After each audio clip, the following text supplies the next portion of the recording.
जय जिनेंद्र, अगर आपको ऐसी जैन ज्ञानवर्धक कहानियां सुनना पसंद है तो हमारे जैन संसार चैनल को जरूर सब्सक्राइब करें। अहंकार का पतन।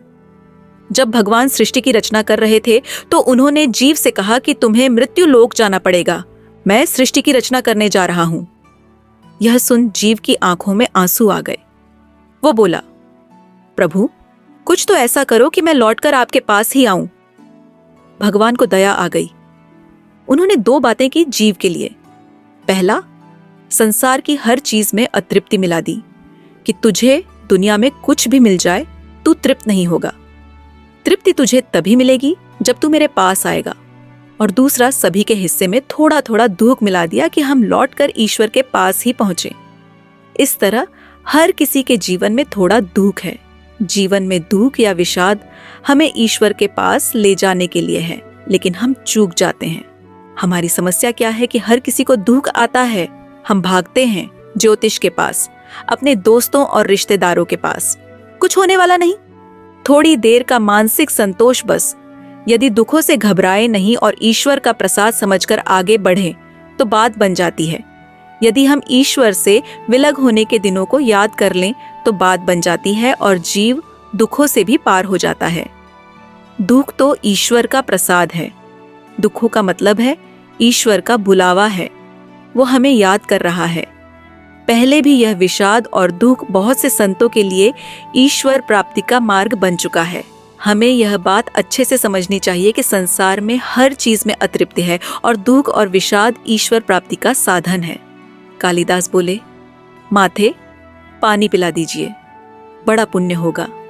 स्त्री बोली, बेटा मैं तुम्हें जानती नहीं, अपना परिचय दो, मैं अवश्य पानी पिला दूंगी। कालिदास ने कहा, मैं पथिक हूं, कृपया पानी पिला दें। स्त्री बोली, तुम पथिक कैसे हो सकते हो? पथिक तो केवल दो ही हैं, सूर्य व चंद्रमा, जो कभी रुकते नहीं, हमेशा चलते रहते। तुम इनमें से कौन हो? सत्य बताओ। कालिदास ने कहा, मैं मेहमान हूं, कृपया पानी पिला दें। स्त्री बोली, तुम मेहमान कैसे हो सकते हो? संसार में दो ही मेहमान हैं, पहला धन और दूसरा यौवन। इन्हें जाने में समय नहीं लगता। सत्य बताओ, कौन हो तुम? अब तक के सारे तर्क से पराजित हताश तो हो ही चुके थे। कालिदास बोले, मैं सहनशील हूं, अब आप पानी पिला दें। स्त्री ने कहा, नहीं, सहनशील तो दो ही हैं। पहली, धरती जो पापी पुण्यात्मा सबका बोझ सहती है, उसकी छाती चीरकर बीज बो देने से भी अनाज के भंडार देती है। दूसरे, पेड़ जिनको पत्थर मारो फिर भी मीठे फल देते हैं। तुम सहनशील नहीं, सच बताओ तुम कौन हो?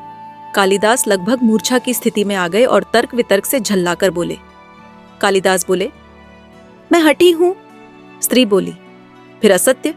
हठी तो दो ही हैं, पहला नख और दूसरे केश, कितना भी काटो बार बार निकल आते हैं। सत्य कहें ब्राह्मण, कौन हैं आप? पूरी तरह अपमानित और पराजित हो चुके थे। कालिदास ने कहा, फिर तो मैं मूर्ख ही हूं। स्त्री ने कहा, नहीं, तुम मूर्ख कैसे हो सकते हो?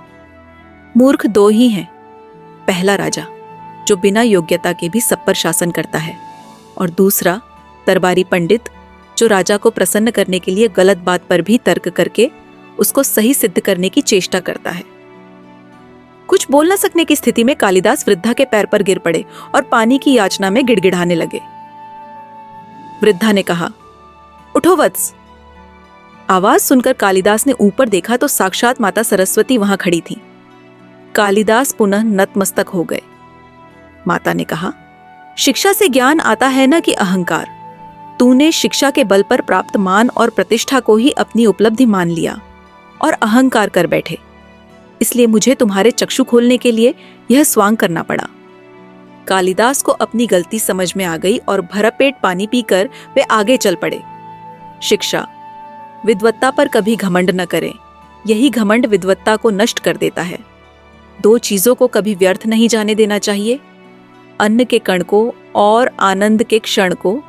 आपके परिवार में सुख, शांति, शक्ति, संपत्ति, स्वरूप, संयम, सादगी, सफलता, समृद्धि, साधना, संस्कार और स्वास्थ्य की वृद्धि हो और आपका दिन मंगलमय हो। मोक्ष के साधक शूरवीर होते हैं, वे राग की प्रीति में नहीं रुकते। भगवान तीर्थंकर देव का उपदेश, जो कि निर्बाध रूप से शुद्धात्मा की प्राप्ति कराने वाला है, उस उपदेश को झेलकर जो जीव चिदानंद स्वभाव को साधने के लिए निकला है, उसके पुरुषार्थ का वेग स्वभाव की ओर होता है। वह प्रभाव के सामने नहीं देखता, वह प्रभाव की प्रीति में नहीं अटकता।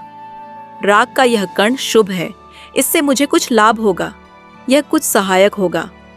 इस प्रकार राग के समक्ष देखने के लिए मोक्षार्थी जीव खड़ा नहीं रहता, वह तो निरपेक्ष होकर वीरता रूप से वीतराग स्वभाव की श्रेणी पर चढ़ता है। तीर्थंकरों और वीर संतों की वाणी जीव का पुरुषार्थ जागृत करने वाली है।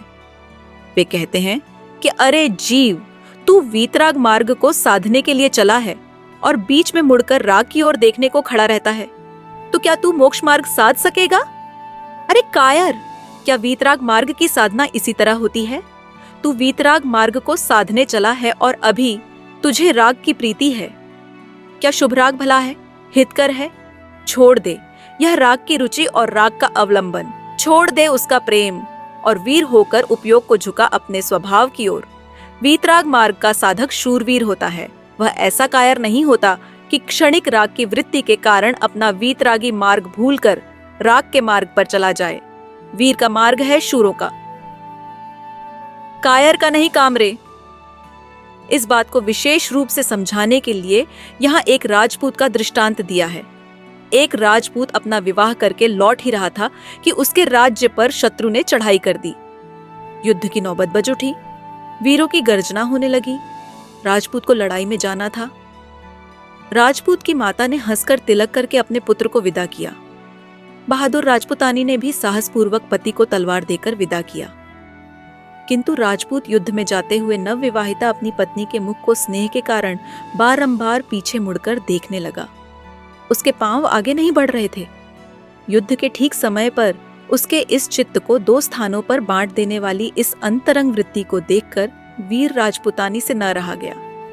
उसने गरज कर कहा, ठहर जाओ, मेरा यह चेहरा भी अपने साथ लेते जाओ ताकि तुम्हारा मन युद्ध में लग सके। इतना कहकर उसने अपना सिर काटकर राजपूत के सामने रख दिया। राजपूत अचंभे में पड़ गया। उसकी माता कहने लगी, अरे कायर, तूने राजपूतानी का दूध पिया है। युद्ध में जाते समय, वीरता दिखाने के समय तू पत्नी का मुंह देखने के लिए रुक रहा है। छोड़ इस वृत्ति को।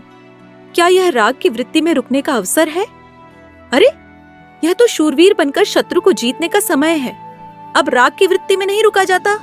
इसी प्रकार जो जीव चैतन्य को साधने के लिए निकला हो और वह कहे कि राग से कुछ तो लाभ होगा, राग के अवलंबन से कभी तो किंचित लाभ हो सकता है, इस प्रकार राग की वृत्ति में रुककर तो तू शुभ राग के सन्मुख देख रहा है, कायर होकर उसी में अटक रहा है और अंतर में चैतन्य की ओर नहीं झुकता।